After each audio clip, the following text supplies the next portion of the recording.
তাজমহলে প্রবেশ করার জন্য সঙ্গে আধার কার্ড প্রত্যেক জনার অবশ্যই। বলেন এটা না গোটাটাই নাকি একটা হিন্দু মন্দির ছিল ভূতপূর্বে, আর তার নাম ছিল তেজ মহাল। মহাকালেশ্বর মন্দির উপস্থিত রয়েছে, যেখানে আমি গিয়েছি আর দর্শন করেও এসেছি। 200 টাকা করে এক্সট্রা দিয়ে উপরে যাওয়া যেতে পারে। ওপরে এসে রাজস্থানী হোয়াইট মার্বেলগুলোকে ছুঁয়ে দেখার জন্য আপনাকে খরচ করতে হবে আরও 200 টাকা। ইসলাম ধর্ম মতে বলে মানুষ মৃত্যুর পর তার দেহ মাটিতে মিশে যায়, কিন্তু আত্মা কবরের মধ্যেই বর্তমান থাকে। এখন সকাল 5:53, তাজমহল দেখতে যাচ্ছি। 6টার সময় খোলে, একবার নিচে গিয়ে দেখে আসি হোটেল রুম খুলেছে কিনা। প্রতিদিনই সকাল 6টার সময় তাজমহল খোলে, তো এই শীতকালে এত কুয়াশার মধ্যে আদৌ তাজমহল খুলেছে কিনা সেই নিয়ে আমার সন্দেহ ছিল। সকাল 6:10 নাগাদ আমরা এসে তাজমহলের গেটের সামনে এসে পৌঁছালাম একটা টোটো ধরে হোটেলের একদম সামনে থেকে। বাম দিকে যে জায়গাটা চোখে পড়লো এটা হলো লকার রুম তাজমহলের।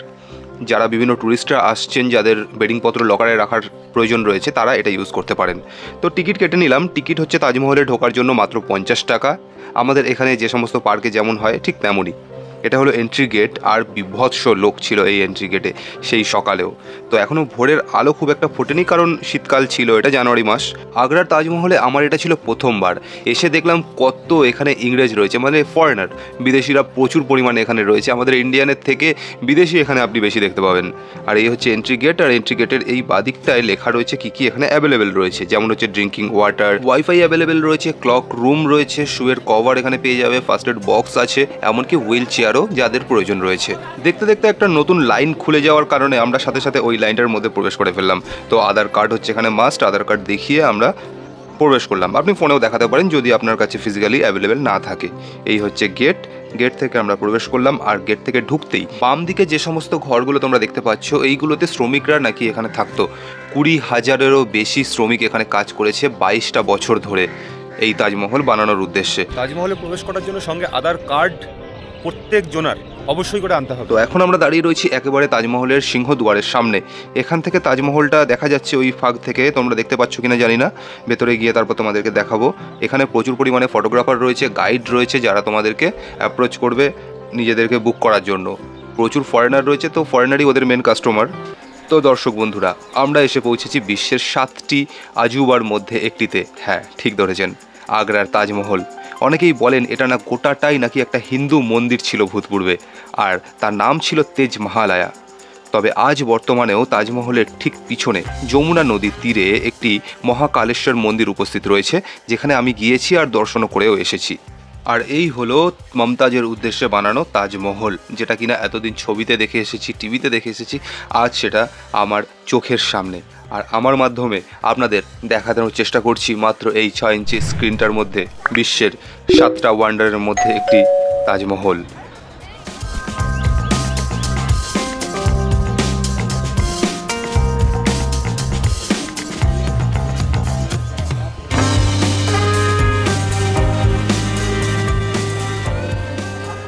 বাইরে থেকে যারা টিকিট করবেন তারা তো করতেই পারেন 250 টাকা দিয়ে, আর এখানে ওই 200 টাকা করে এক্সট্রা দিয়ে উপরে যাওয়া যেতে পারে। এই হলো যমুনা নদীর তীর। এখন ভাটা চলছে সম্ভবত, জল মিশিয়ে। তাজমহলে ঘুরতে আসা এন্ট্রি গেট থেকে এন্ট্রি করে সিংহদুয়ার পর্যন্ত, এমনকি তাজমহলের আশেপাশে চলাফেরা করা পর্যন্ত মাত্র 50 টাকা টিকিট। কিন্তু এই ওপরে এসে রাজস্থানী হোয়াইট মার্বেলগুলোকে ছুঁয়ে দেখার জন্য আপনাকে খরচ করতে হবে আরও 200 টাকা মাথা পিছু। তো আমরা একসাথে 250 টাকায় টিকিট কাউন্টার থেকে কেটে নিয়েছিলাম। এই যে ছোট্ট মতো গলিটা দিয়ে ঢুকতে হবে, এখানের এই সিঁড়িগুলো হচ্ছে কাঠের সিঁড়ি। এই যে পায়ে মাস্ক পরা কেন রয়েছে এই ভাবছেন, আসলে এই ছাড়া তাজমহলের ওপরে ওঠা যায় না। আমরা যখন গেটের সামনে এসেছিলাম তখন আমাদেরকে 10 টাকা করে পেয়ার বিক্রি করে দেওয়া হয়েছিল ভুল বুঝিয়ে। অবশেষে আমরা ভেতরে গিয়ে জানতে পারলাম যে এগুলো ফ্রি অফ কস্টেই তাজমহল কর্তৃপক্ষ থেকে প্রোভাইড করা হয়, এবং যাওয়ার সময় আবার খুলে যথাস্থানে রেখে চলে যেতে হয়। তো আপনারা যারা পরবর্তী সময় আসবেন এই জিনিসটা মাথায় রাখবেন, বাইরে থেকে কিনবেন না। ভেতরটাকে দেখে আসি। এই যে সাদা মার্বেলের উপর কারুকার্য, এগুলি করেছিলেন আব্দুল হক সিরাজি নামে এক শিল্পী। হাজার হাজার হাতি নিয়োজিত করা হয়েছিল এই মার্বেলগুলিকে রাজস্থান থেকে আগ্রায় আনতে। এগুলি সমস্ত হাতের দ্বারা নিখুঁত পুঙ্খানুপুঙ্খ কাজ। আপনারা দেখলে বুঝতে পারবেন, আজকালকার দিনে মনে হবে যেন মেশিন কাজ করেছে। আর ওদিকে গাইড সমস্ত ফরেনারদেরকে বুঝিয়ে বলছে এগুলো কাজ কি, কোথা থেকে আনা হয়েছে, তাজমহলের বিভিন্ন হিস্ট্রি। এছাড়াও বহু দামি দামি পাথর মণিমুক্তা দিয়ে সাজানো ছিল এই মহল, যেগুলো পরে জানা যায় দেশ স্বাধীনের পর ইংরেজরা তুলে নিয়ে লন্ডন চলে যায়। যেমন জেসপার পাঞ্জাব থেকে আনা, জেড অ্যান্ড ক্রিস্টালস ইম্পোর্ট করা হয়েছিল চীন থেকে, তুর্কুইশি তিবেত থেকে, শেফিরে নামে একটি পাথর যেটা ছিল শ্রীলঙ্কার, অ্যান্ড কার্নিলিয়ান যেটা ছিল আরবিয়ার। তো আমরা এখন প্রবেশ করছি মমতাজের সমাধির স্থলে। ইসলাম ধর্ম মতে বলে মানুষ মৃত্যুর পর তার দেহ মাটিতে মিশে যায়, কিন্তু আত্মা কবরের মধ্যেই বর্তমান থাকে। সেই আত্মাই পরে আল্লাহর দরবারে যায় এবং সেখানেই ঠিক করা হয় স্বর্গ অর্থাৎ জান্নাত যাবে নাকি নরক যাবে। এই যে কবরটা, একেই মানা হয় final rest place of that soul. তার জন্যই শাহজাহান তার প্রিয় পত্নী মমতাজের ফাইনাল রেস্ট প্লেসটা যেন সবচেয়ে বেস্ট হয় এবং লাজবাব হয়, সেটার ধ্যান রাখতেই এই তাজমহলটা বানিয়েছিলেন। অনেক লুকিয়ে সমাধির ভেতরের ভিডিওটা করে এনেছি, তো ওখানে ভিডিও ফটোগ্রাফি অ্যালাউ নেই। ভিডিওটা লাইক করবেন আর শেয়ার করবেন অবশ্যই। যেহেতু ব্লগটা তাজমহলের ওপরেই, তার জন্য আরও একটা কথা আপনাদেরকে জানিয়ে রাখি। এই যে তাজমহলটা সামনে থেকে দেখলে অনেকটা ছোট মনে হয়, কিন্তু একই জিনিস যদি আপনি সাইড থেকে দেখেন তাহলে অনেকটা বড় মনে হবে। এরকমভাবেই এর আর্কিটেকচারটাকে তৈরি করা। এদিকটা রয়েছে মেহমানখানা, যেটা তাজমহলের ঠিক অপোজিটেই।